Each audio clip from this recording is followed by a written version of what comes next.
Okay, I'm back. In terms of where Batman's psyche is kind of at, I think before I talked about he truly is himself, or like his truest self, when he's Batman. And like Bruce Wayne is actually something he's uncomfortable being Bruce Wayne, which is who is supposed to be his real person, his real self. But in all this analysis I did, pretty much Batman, or Bruce Wayne, is basically like somebody who he's like I don't want to say pretending to be a hero, but he's like a hero who never wants to really end. He doesn't want to, like, in the Odyssey, it's like they go off in this journey and the whole thing is to, overcome all these obstacles and then go home, right? Or he goes back to Helen of Troy. But that's not what Bruce and the Batman want. They don't want Gotham to truly, if you look at not what he says, but at his behavior and at the actions he takes over the whole period of Batman, it's written by multiple people and multiple formats, is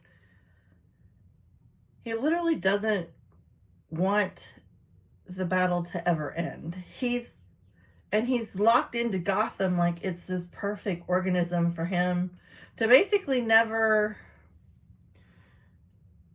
overcome his own identity crisis and own traumas, because he's pretty much decided that he himself died the night his parents died, and he gave up when there was nobody to comfort him after that. I mean, of course there was Alfred, but he basically stayed, like his real self stayed in that alley.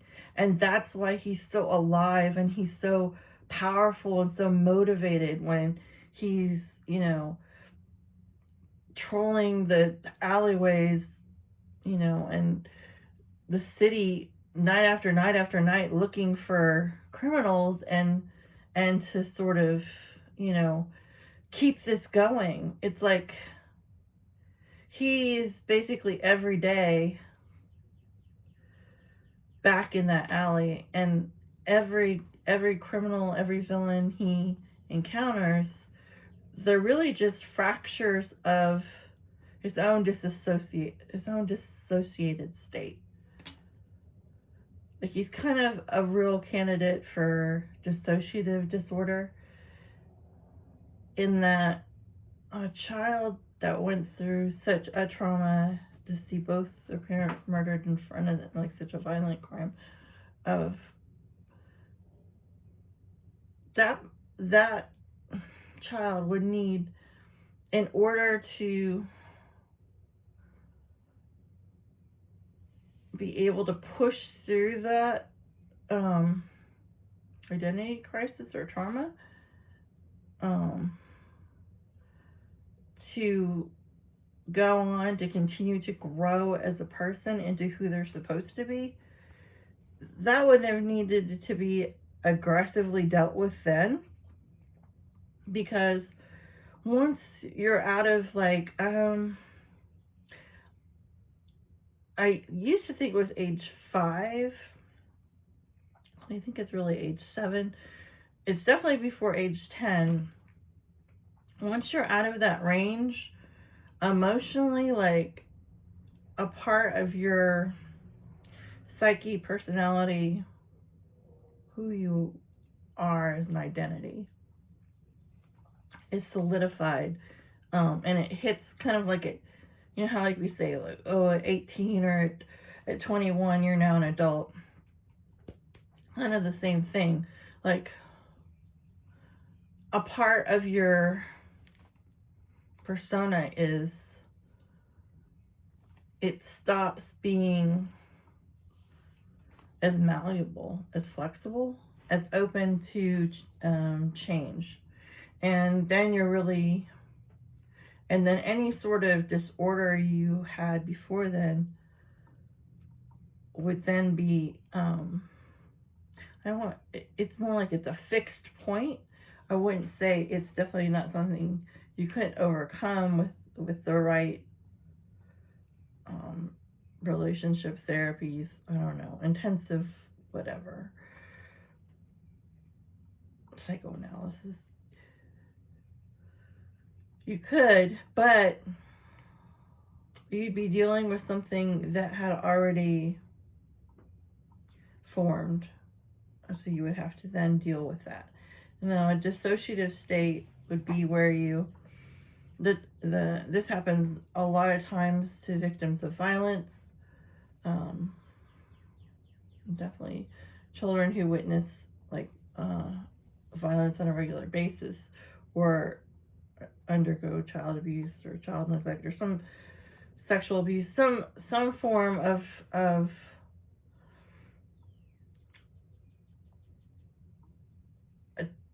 trauma to something so horrific. In order to get through it, it's kind of like I mean, it does happen a lot in rape cases, definitely molestation cases with children, where the psyche will just, it can't absorb, like it does not formed enough to sort of hold that trauma, like to be able to receive it and absorb it. It's like you're not formed enough, like fully as a person psychologically. So your body or your mind, really it's your mind, will make you just, it's called a dissociative state.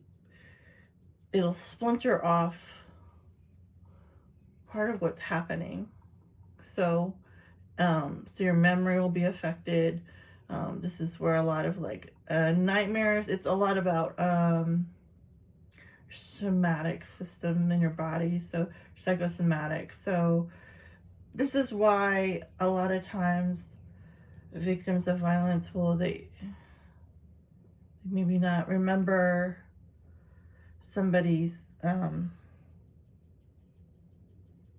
face per se, but they the smell of them, like if any kind of smell, if they had been smoking or cologne or anything, even like greasy food, just something, smells will be really strong, or sounds, sensations, sort of like, it's like the body can take that information in and store it, but it's unable to store sort of the logical mind, which is really what you need if like, you have,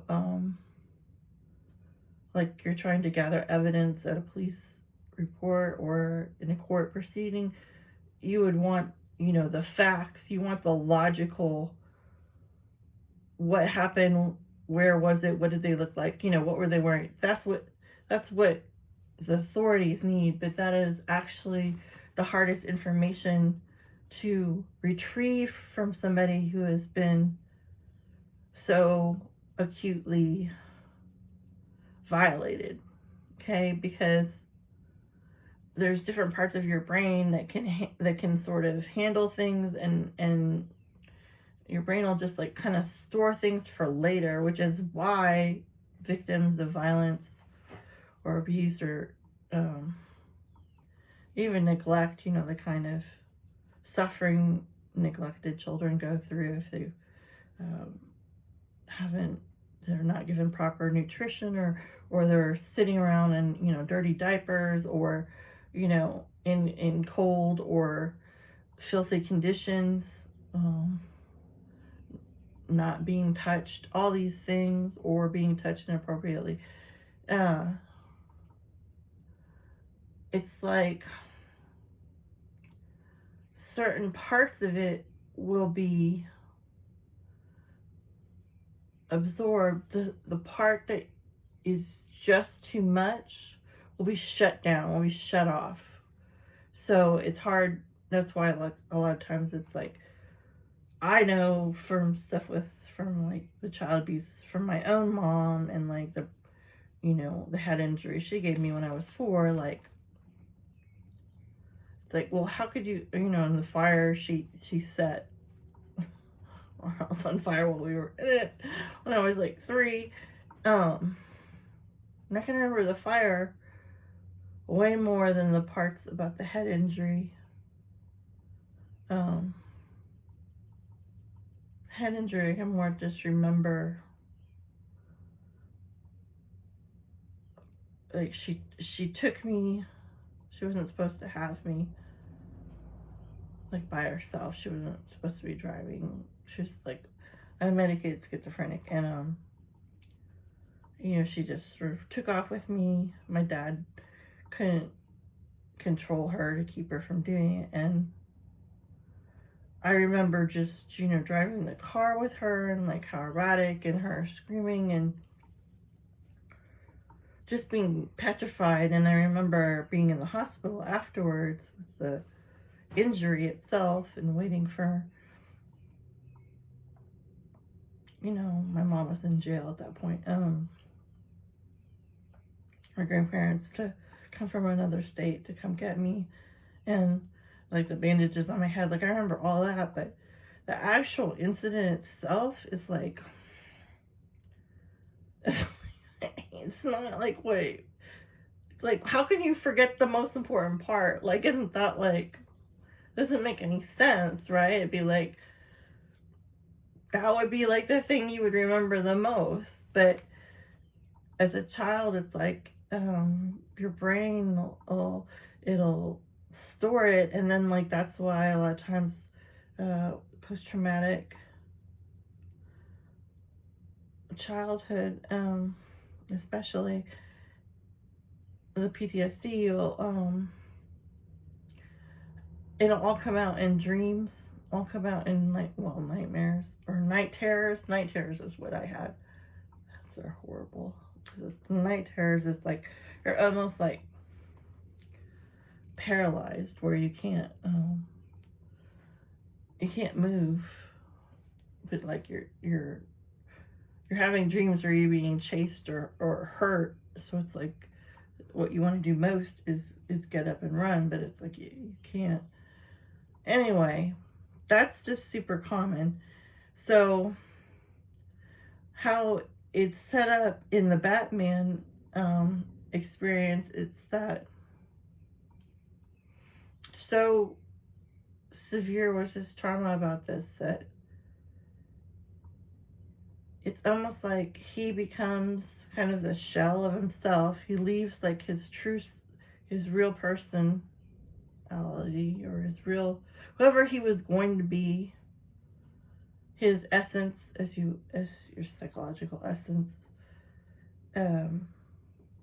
like died, or he left it. I wouldn't say it died. It's like he left it there. It's contained in the past. It's permanently stuck.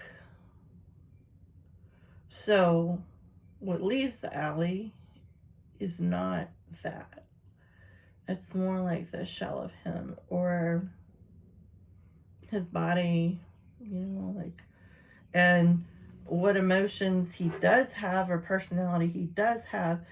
It's almost, it becomes a persona. It's just something he performs in honor of, the Wayne legacy. He feels like he has to be philanthropic and do all these things to sort of honor his father, and so they didn't die in vain. But it's like, these are the times where he acts very superficially, like he's supposed to be this like billionaire playboy, but it's like, it's all just kind of an artifice. Like he's not even really there. He's just performing it. And it's the least like how he really is. He actually has a lot of shame and embarrassment about being as wealthy as he is. And, well, there's different phases of Batman. Like, by the Dark Knights, he's doing pretty well with doing the philanthropic thing. He does like freak out when on one scene about the people giving him money, but overall, he's active in that role. But in the movie previously, I think it was with the Robert Pattinson version, I think it's called The Batman, he's not even like doing that part of him at all. Like Bruce is a complete recluse. He literally doesn't see anybody. He doesn't participate in life. He doesn't run a company, or if he barely does, if he does it, it's remote. He doesn't give out the money. Sorry, I'm gonna sleep. He is obsessed with vengeance and really violence, and it's filled with resentment and almost like hunting criminals, almost like, and Bruce does get in these periods of time and all these different versions where he is obsessed with injustice. Like in one part, his childhood friend / girlfriend, Rachel, she works for the courthouse. I can't remember if she's a prosecutor or what she is, but at one point he's describing, his feelings or his thoughts on crime and like what needs to be done in Gotham, and she stops him and she gets mad at him and she's like, "You're not even talking about justice, seeking justice, or balancing out the scales. You're talking about vengeance. You're talking almost about like revenge, or just." And you can tell he is doing this because he wastes like a lot of time. Like when Harvey Dent comes in the picture and the Joker in the later versions, the Dark Knight ones, it's like, it's much more organized. It's much more like Harvey Dent is willing to go after like the big groups that are affecting the everyday people to be criminals. But when it's just Batman, he's not taking on like the mob, or he's really goes after a lot of honestly low level criminals that are like not connected to anybody. They're just like all individual agents, and it's just like he has to constantly be recreating, gathering more of these types of people, because it's like he doesn't take on a system. He doesn't take on a group like the mob, and when he takes on these villains, it's usually one at a time. Oh my god, I'm so sorry. The villains really represent the fractured parts of his own psyche that could have gone to he could have been taken that and just run with it as just to harm everybody and to cause great pain, because he has been caused great pain and great loss. So that's what Scarecrow does. Penguin, who's also orphaned, and Robin Gordon, he's also had his parents killed in a circus or something. These are like all the 3 wounded orphans would be, Batman, Robin, and Penguin. But Penguin does something nutty. Penguin, like, he wants all the firstborns, sons. It sounds very indicative of like the Bible. When the firstborn boys are supposed to be killed, slaughtered because they're Jesus. It's much like that. Oh, Penguin wants to inflict the same suffering that he endured. He wants to inflict it on innocent people, and like as many as possible. Like that's his sort of vengeance. Now, Batman is like considered, okay, so he gives up with the alley. Then his second sort of giving up hope for the future, or to this Gotham that he claims he wants to make crime free. Well, if that were true, you know, if he were to finally eradicate the majority of the criminal element, it's like, then who would he have to go fight? Like, because he desperately, for his own mental health, needs Gotham to constantly be in a crisis, because that is when he gets to be himself. Because, like I said, he's not himself otherwise. The second thing that happens to him is his failed romance with Rachel, which is his childhood friend, because he goes off on this obsession with, you know, the criminal element, and he ends up going to the Middle East for, I think it's 7 years, and he wants to study criminal mind, and he puts himself in situations, you know, where he is living with actual criminals much of the time. So he wants to learn their psychology, like not from a book. He wants to learn it from actual real people. And so while he's on this quest or whatever, it's like Rachel falls in love with Harvey Dent. So it's like, because like he left, but then he'll always, and when he reminisces about it, well, first he's in denial for like the longest time, because it's like he's rather have her as like a fantasy, or like sort of like a dream that's going to be realized somewhere in the unknown future, rather than deal with her as like the present person she is. And so that's a whole thing. So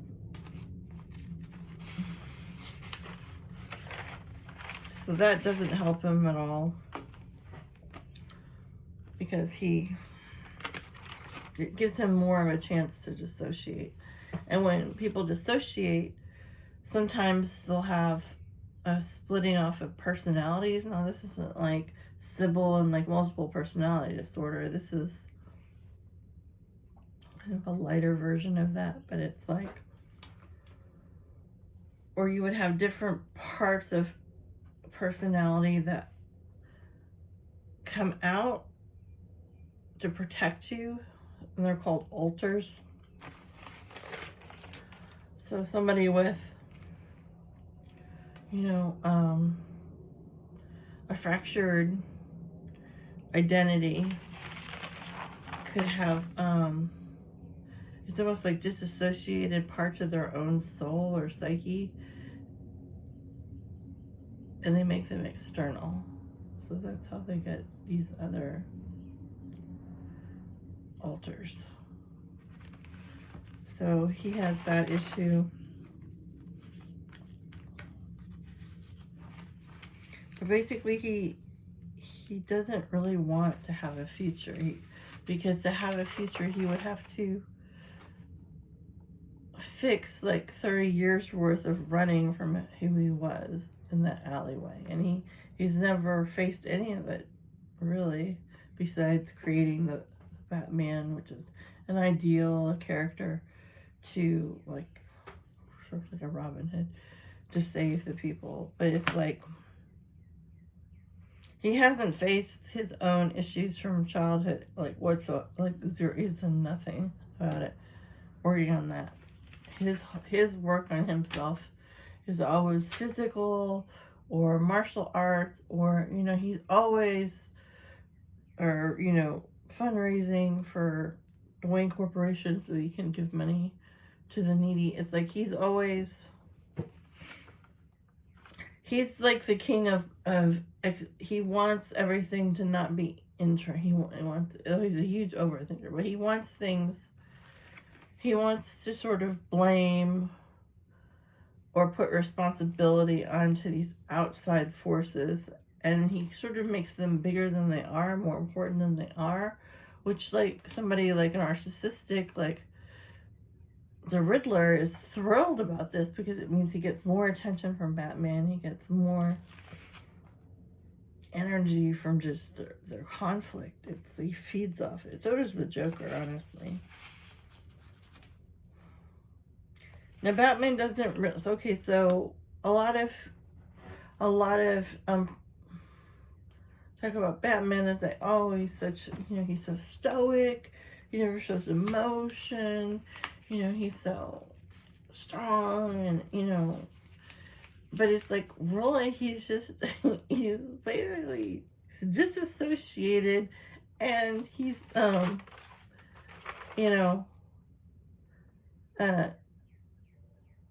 he's not able to form emotional connections with people, or if he does form them, he refuses to take them past a certain point. Like Alfred, multiple times, hundreds of times, tries to connect with him, and he will do it with Alfred on like a surface level because that's his only father figure. But then it's like, whenever it hits a certain point where it's getting too personal, or they're on the verge of like more of a real relationship, a deeper, he'll flee from it. He'll ignore him and treat him more like, like a manservant instead of like a real person or a real father type mentor. Batman's basically obsessed. He's motivated by alchemy. He alchemizes his pain and suffering, and uses it to sort of create something good out of something bad. He alchemizes the bad, and he makes it spring forth into something good. Now,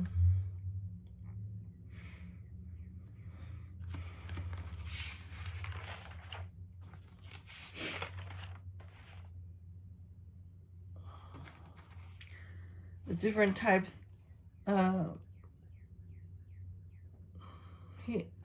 okay, so he's basically like a reluctant hero is what he is mainly.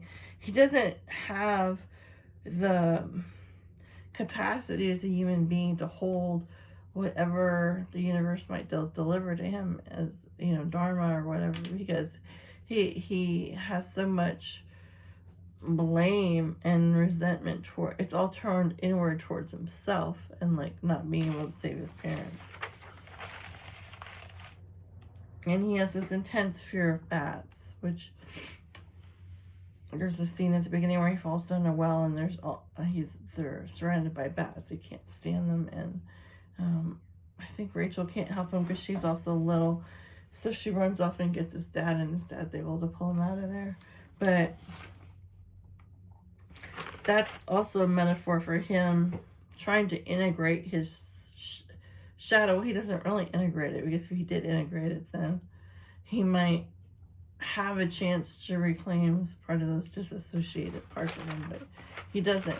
He chooses to stay exactly the same, to never heal from it, never face it, never address it, and he just pours like literally everything he has into being Batman. And then, it's like he's praised for being this tough, quiet hero, stoic, but it's like, in terms of like someone who could really show up for the city and really like make connections, and he can't do it. He can't have relationships really with people. And that's why in some of the movies he's all by himself.